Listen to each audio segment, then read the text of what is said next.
ہم کریں گے آپ کو باخبر تحفظ دین پرائم ٹائم، روزانہ رات 10 بجے صرف تحفظ دین میڈیا سروسز پر۔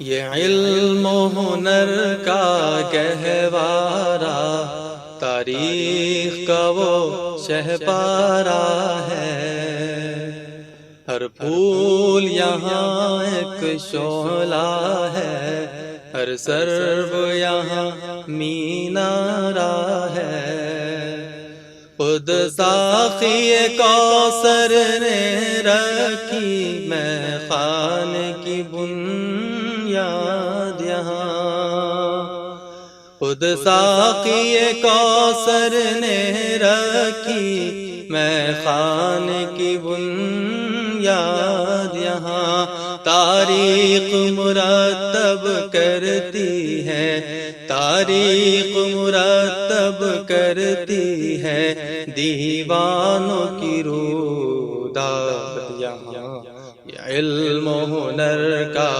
گہوارہ، تاریخ کا وہ شہپارہ ہے۔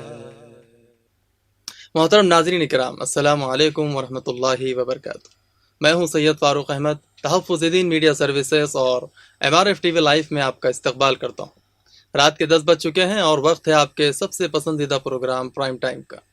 ناظرین کیسے ہیں آپ سب لوگ؟ امید ہے کہ سب خیریت سے ہوں گے۔ ناظرین آج ہم مدرسوں کی ماں ام المدارس یعنی دارالعلوم دیوبند کی بات کریں گے۔ جی ہاں، وہی دارالعلوم دیوبند جس نے بر صغیر کے مسلمانوں کی دینی زندگی میں ان کا ایک ممتاز مقام پر پہنچانے کا بہت بڑا کارنامہ انجام دینے کے ساتھ ہی ملک کو انگریزوں کی غلامی سے آزاد کرانے میں سب سے نمایاں کردار ادا کیا۔ یہ نہ صرف بین الاقوامی تعلیمی ادارہ ہے بلکہ ذہنی نشوونما، تہذیبی ارتقاء اور ملی حوصلہ مندیوں کا ایک ایسا مرکز بھی ہے جس کے صحیح علم، بلند کردار اور نیک نیتی پر مسلمانوں کو ہمیشہ سے بھروسہ اور فخر رہا ہے۔ آگے بڑھنے سے پہلے میں آپ تمام کو بتا دوں، ویسے یہ بات آپ سب کو تو پتہ ہی ہے مگر پھر بھی بتا دیتا ہوں کہ مدرسوں کا کیپٹل کہے جانے والے دیوبند میں کم و بیش 400 مدرسے ہیں۔ ان میں سے ایک دارالعلوم دیوبند بھی ہے جسے ام المدارس کہا جاتا ہے۔ دارالعلوم دیوبند کی تاریخ 153 سالہ قدیم ہے۔ یو پی کے ضلع سہارنپور کے قصبہ نانوتا کے حضرت مولانا قاسم نانوتوی رحمۃ اللہ علیہ نے 30 مئی 1866 بمطابق 15 محرم الحرام 1283 کو دیوبند کی ایک چھوٹی سی مسجد چھتہ میں مدرسہ دیوبند کی بنیاد رکھی۔ واضح رہے کہ اس نیک کام میں انہیں مولانا محمود الحسن کے والد مولوی ذوالفقار علی صاحب اور مولانا شبیر احمد عثمانی کے والد مولوی فضل الرحمان صاحب کا عملی تعاون حاصل رہا۔ اس مدرسے کا آغاز مسجد چھتہ دیوبند کے انار کے درخت کے نیچے ایک معلم اور ایک طالب علم کے درمیان مختصر سی نشست سے ہوا۔ معلم مولانا محمود اور طالب علم محمود الحسن تھے۔ ناظرین حسن اتفاق دیکھیے کہ استاد بھی محمود، شاگرد بھی محمود اور عنوان بھی محمود۔ اس سے معلوم تھا کہ یہ چھوٹا سا مدرسہ ایک دن دنیا اسلام کی عظیم درسگاہ بنے گا۔ اسے ایک عظیم دارالعلوم بنانے کا سہرا مولانا قاسم نانوتوی رحمۃ اللہ علیہ اور مولانا رشید احمد گنگوہی کو جاتا ہے، جبکہ اسے معراج کمال پر پہنچانے والے دو مقدس ہستیوں میں مولانا محمود الحسن یعنی کہ شیخ الہند اور مولانا شبیر احمد عثمانی یعنی کہ شیخ الاسلام شامل ہیں۔ دارالعلوم دیوبند نے اب تک سینکڑوں مفسر، محدث، مجاہدین، ائمہ اور ادیب پیدا کیے ہیں، جن میں مولانا محمود الحسن اور شبیر احمد عثمانی کے علاوہ مولانا اشرف علی تھانوی رحمۃ اللہ علیہ، مولانا عبید اللہ سندھی رحمۃ اللہ علیہ، مولانا حسین احمد مدنی اور سید انور شاہ کشمیری وغیرہ قابل ذکر ہیں۔ انہی ہستیوں نے جنوبی ایشیا اور اس سے باہر اسلام کی شمع روشن رکھنے میں کوئی کسر باقی نہیں چھوڑی ہے۔ شمع سے شمع روشن کرنے کی یہ روایت آج بھی بدستور جاری ہے۔ ناظرین 1857 کے جنگ آزادی کی ناکامی کے بعد مسلمانان ہند کے سیاسی اور معاشی زوال کے ساتھ ساتھ ان کے اخلاق، ثقافت، مذہب اور معاشرت پر بھی برے اثرات مرتب ہو رہے تھے۔ مسلمانوں کا ملی تشخص خطرے میں پڑ گیا تھا۔ اگر ایک طرف سقوط دہلی کے بعد مدرسہ رحیمیہ کے دروازے بند کر دیے گئے تھے تو دوسری طرف ان کو انہی کے مذہب سے بیدار کرنے کے لیے مذموم کوششوں کا باقاعدہ آغاز کر دیا گیا تھا۔ ان حالات میں ضروری تھا کہ مسلمانوں کو اسلامی احکامات کی اصل روح سے باخبر رکھا جائے اور ان میں جذبہ جہاد اور جذبہ شہادت کی تجدید کا عمل بلا تاخیر شروع کیا جائے تاکہ اسپین اور خلافت عثمانیہ کے مسلمانوں کی طرح ان کا شیرازہ ملت کہیں بکھر نہ جائے۔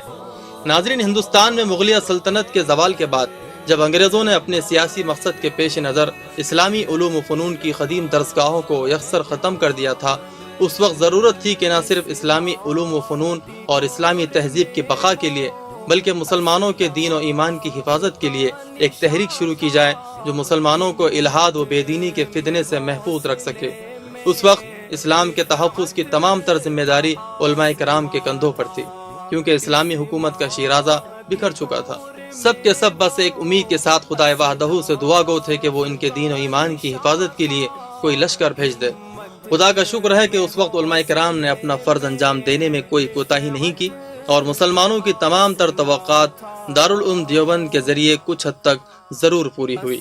ناظرین، دارالعلوم دیوبند نے جہاں ایک طرف مسلمانوں کے دین و ایمان کی حفاظت کے لیے صحیح الفکر عالم و فاضل پیدا کیے، وہیں مدارس اسلامیہ کے وسیع نظام کے ساتھ دین و اسلام کی اشاعت کا سامان بھی پیدا کیا۔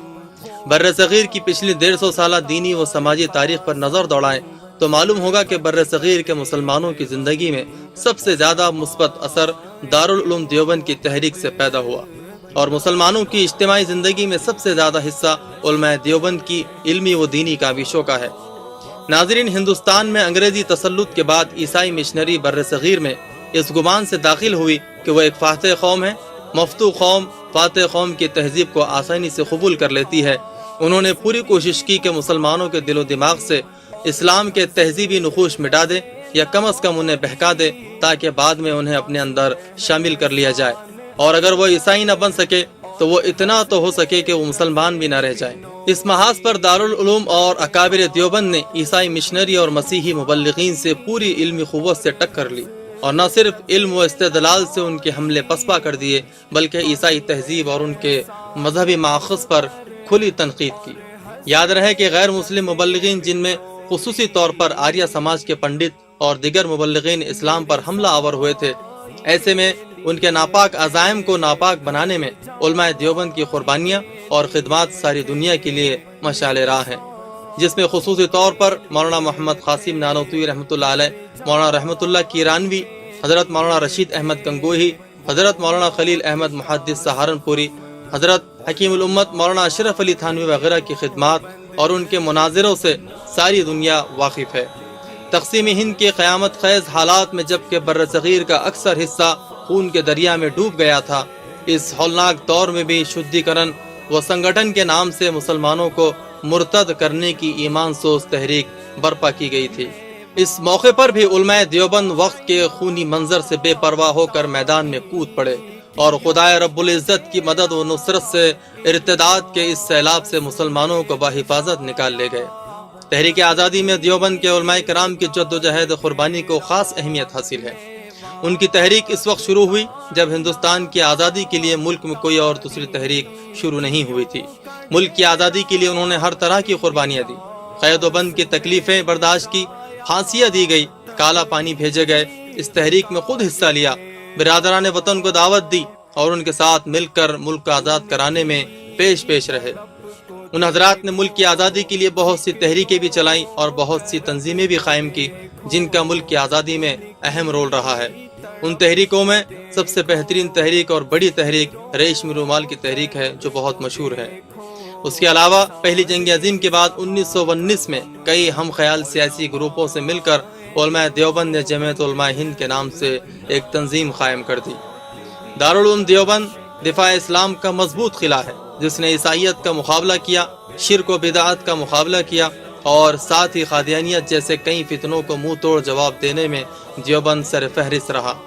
قادیانیوں نے جب ختم نبوت کے اس عظیم بنیادی عقیدے پر یلغار کی اور انگریز کی خانہ ساز نبوت مسلمانوں کو ارتداد کی دعوت دینے لگی تو علماء دیوبند سب سے پہلے پوری قوت کے ساتھ میدان میں آئے اور مسلمانوں کو اس ارتدادی فتنے سے خبردار کیا۔ علماء دیوبند کے علمی و فکری مرکز دارالعلوم دیوبند کی زیر نگرانی حریم ختم نبوت کی پاسبانی کی یہ مبارک خدمت پوری توانائیوں کے ساتھ آج بھی جاری و ساری ہے۔ اپنی ایک 150 سالہ تاریخ میں دارالعلوم دیوبند نے ہندوستانی مسلمانوں کو جہاں ایک طرف سماجی زندگی کا ترقی یافتہ شعور دیا تو دوسری طرف انہیں فکر و عمل کا توازن بخشا۔ آج مسلمانوں کو جو طبقہ اسلامی نظریات کی معقول تعبیر، اسلامی افکار کی اطمینان بخش توجیہ اور صحیح اسلامی زندگی اختیار کیے ہوئے ہیں، وہ صرف اور صرف دارالعلوم کی زائد 100 سالہ علمی و عملی جدوجہد کا نتیجہ ہے۔ عام روایات کے برخلاف یہاں کا مذہبی رجحان کبھی رجعت پسند نہیں رہا۔ اس میں کوئی شک نہیں کہ دارالعلوم ایک ایسا تعلیمی ادارہ ہے جو قدیم و جدید کے حسین سنگم پر قائم ہے، اور جس کی اپنی شاندار روایت اس کے تابناک ماضی کی نقیب اور اس کے عظیم مستقبل کی پیامبر ہے۔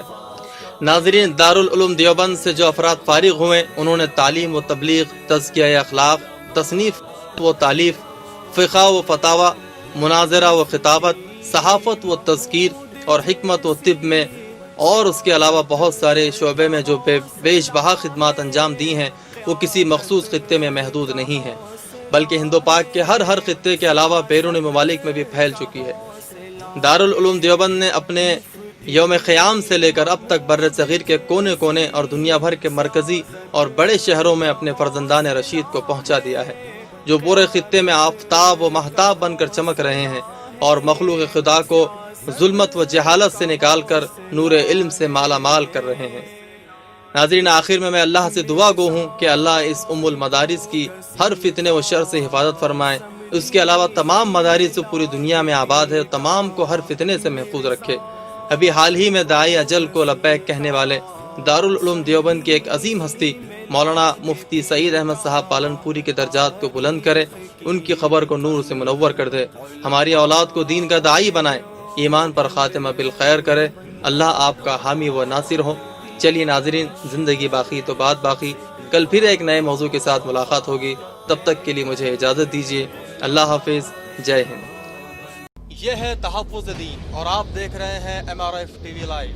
خبروں کی خبر، خبروں کے پیچھے کی خبر، ہر چھوٹی بڑی خبر پر ہوگی ہماری باریک نظر، وہ خبریں جو جوڑتی ہیں آپ کو سیدھا ہم سے، بنا دھمکے، بنا ڈرے، بنا بدلے، بے باک آواز ہم اٹھائیں گے وہ سوال جو آپ پوچھنا چاہتے ہیں سرکار سے۔ ہم لے کر آئے ہیں ایک ایسا شو جس میں ہوں گے بے لاگ، بے باک اور بے خوف تجزیے۔ ہم کریں گے آپ کو باخبر، تحفظ دین پرائم ٹائم، روزانہ رات 10 بجے صرف تحفظ دین میڈیا سروسز پر۔